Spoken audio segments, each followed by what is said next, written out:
Across South Africa's two most populous provinces, it was mob rule for more than a week. It started after the jailing of former President Jacob Zuma. The government says the mob was deliberately directed towards distribution centres, key highways, railways and ports in Gauteng and KwaZulu Natal. You couldn't do something like that unless it was well orchestrated.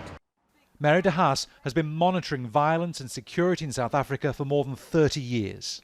How close did they come to effectively destabilising the state? Pretty close, I think. Look, it's...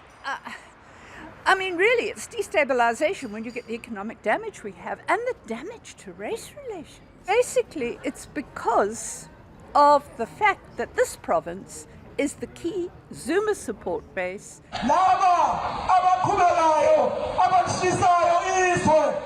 Zuma's close family and friends deny inciting the looting.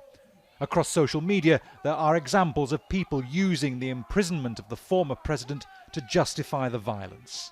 A slow police response led to vigilante groups taking the law into their own hands.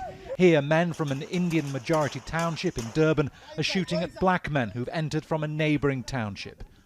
More than 200 people were killed, 20 of them in this area, including 29-year-old Percy Chitawa. His nephew says his uncle was in a car when he was shot.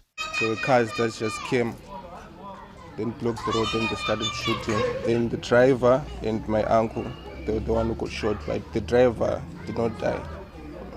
The driver then was killed right now. Look at this place. It's burning to the ground. The economy, already battered by the pandemic, will contract 3%, according to one US investment bank. President Cyril Ramaphosa admitted that the government had been caught off guard and was slow to respond to the violence. Could this happen again? I think it could. If the state doesn't get its intelligence act together, if it doesn't...